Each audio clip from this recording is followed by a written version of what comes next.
कि हमारे जो मौजूदा हुक्मरान है पाकिस्तान में, इन जैसे झूठे तो हमने ना कभी पढ़े ना कभी देखे। आपको पता है इस बजट के अंदर इन्होंने जो बड़े बड़े इदारों को छूट दी है उसका ये बताते ही नहीं है कि इन्होंने किसको कितनी छूट दी है। अशराफिया को ये बताते ही नहीं है कि कितनी बड़ी बड़ी कंपनीज को, बड़े बड़े इदारों को इन्होंने कितना कितना अरब का टैक्स का छूट दिया। ये बताते ही नहीं है कि फौजी फाउंडेशन को इन्होंने और उसके झेली इदारों को इन्होंने कितनी छूट दी है टैक्सेस के अंदर। ये नहीं बताते। गरीब आदमी को कहाँ पे छूट दी है? गरीब आदमी के बाद छोटी मोटी जो सब्सिडी होती थी वो भी छीन ली। पेट्रोल इस वजीर आजम ने 70 रुपए लीटर करना था, 170 रुपए वो पेट्रोल के ऊपर लेवी ले रहा है। यानी जितने रुपए का लीटर करना था उससे इमरान खान के दौर में पेट्रोल जितने रुपए का बिक रहा था ना, उससे ज़्यादा तो ये लेवी ले रहे हैं। सिर्फ पेट्रोल की कीमत तो उसके बाद है, बाकी टैक्सेस उसके बाद है।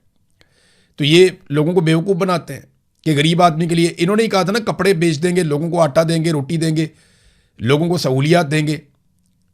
इन्होंने ही कहा था कि 300 यूनिट तक बिजली का बिल हम अदा करेंगे, आप अदा नहीं करेंगे। बेड़ा गर्क कर दिया पाकिस्तान की मईशत का।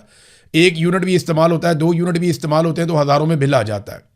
फिक्स चार्जेस इन्होंने लगा दिए हैं, लेवियाँ ये वसूल कर रहे हैं, एक के बाद एक टैक्स आम आदमी के ऊपर लगाते चले जा रहे हैं। वो कहते हैं जनाब अशराफिया जो है वो टैक्स देगी।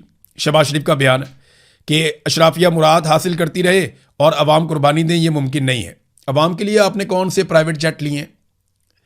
अभी इस साल के बजट में 9 अरब रुपया रख लिया पंजाब हुकूमत ने प्राइवेट जेट के लिए। मुझे बताएं ना, ये पैसा किसका है? ये जो आप जहाज़ लेते हैं, जो आप सैर सपाटे करते हैं, पूरी दुनिया में आप वीवीआईपी बन के घूमते हैं, जो प्रोटोकॉल्स आप ले रहे हैं, जो अपनी तनख्वाहों में आप इजाफा कर रहे हैं, ये सारा कुछ आप क्यों कर रहे हैं? आम आदमी की तनख्वाह कितनी बड़ी है और वज़रा की तनख्वाह कितनी बड़ी है? ज़रा ये आपको मैं थोड़ी सी एक झलक दिखाता हूँ, आपके 14 तबक रोशन हो जाएंगे जो पाकिस्तान के साथ इन्होंने किया है। अब आ जाए जी, मरियम नवाज के दौर के अंदर इन्होंने वज़रा की तनख्वाहें कितनी बढ़ाई और आम जो MP है उनकी तनख्वाह कितनी बढ़ाई है। तो ये देखें जी, 76,000 रुपये से बढ़ाकर 4 लाख रुपए कर दी। यानी जो तनख्वाहों में इजाफा किया गया वो 426% इजाफा किया गया। 1 जनवरी 2025 से नाफिज किया गया, तब तो और भी बढ़ गई। 426% तनख्वाह बढ़ाते हैं MPA की और आम पाकिस्तानी की तनख्वाह बढ़ाते हैं 7%। वज़रा की तनख्वाहें कितनी बढ़ाते हैं? 860%। 860%। और आपकी तनख्वाह कितनी बढ़ी है? 7%। एक 860, एक तरफ सिर्फ 7, इतनी तनख्वाह बढ़ाते हैं। स्पीकर पंजाब असेंबली की तनख्वाह इन्होंने बढ़ाई कितनी? 1.25 लाख से बढ़ा के 9,50,000 कर दी। डिप्टी स्पीकर की 1,20,000 से बढ़ा के 7,75,000 कर दी। और बाकी सबकी तनख्वाहों में भी 400% से लेकर 600% तक इजाफा कर दिया।